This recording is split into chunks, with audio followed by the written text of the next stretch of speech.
Ese wari uzi ko buri munsi miliyoni zirenga 100 z'abantu ku isi bafunga imashini zabo ku myenda, inkweto n'ibikapu badatekereje kabiri? Ariko se wowe wigeze wibaza ibi bibazo?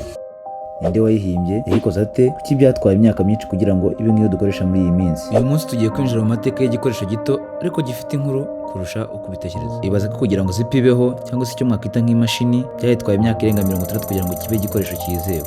Iyi si inkuru isanzwe, ni inkuru igaragaza gutsindwa ariko ugakomeza ugahangana. Inkuru ya zipa cyangwa se imashini ifunga imyenda yatangiye mu 1851 igihe Elias Howe, umuhanga uzwi guhanga imashini idoda, yageragezaga gukora igikoresho kigerageza gufungura imyenda mu buryo bwihuse. Yakise automatic clothing closer ariko ntigeze agiteza imbere cyangwa ngo agikoreshe. Icyo gihe abantu bakomeje gukoresha imishumi, utubuto n'ibindi bikoresho bya kera. Mu 1893 undi muhanga witwa Whitcomb R. Judson yagerageje kongera gutekereza kuri iki gitekerezo cya Mr. Elias Howe. Yakoze igikoresho cyitwa Class Blocker kigamije gufunga inkweto. Nubwo cyerekanwaga mu imurikagurishwa rikomeye rya World Columbian Exposition, cyari gifite ikibazo gikomeye, cyangirikaga vuba kandi ntikizerwaga. Ibi byatumye abantu batizera iryo koranabuhanga. Ariko mu 1913 ibintu byaje guhinduka burundu. Umuhanga witwa Gideon Sandbach yazanye igitekerezo gishya cyahinduye byose. Yakoze zipa cyangwa se imashini ifite amenyo afatana neza kandi yoroshye kuyifunga no kuyifungura. Mu 1917 yabonye uburenganzira bwo kuyikora, maze zipa nyayo nibwo yavutse. Ariko se izina zipa ryaturutse? Mu myaka y'1920 kampani yitwa B.F. Goodrich Company yatangiye gushyigikira iki gikoresho ku nkweto zayo. Iyo wazifunguraga zasohoraga ijwi rya zip,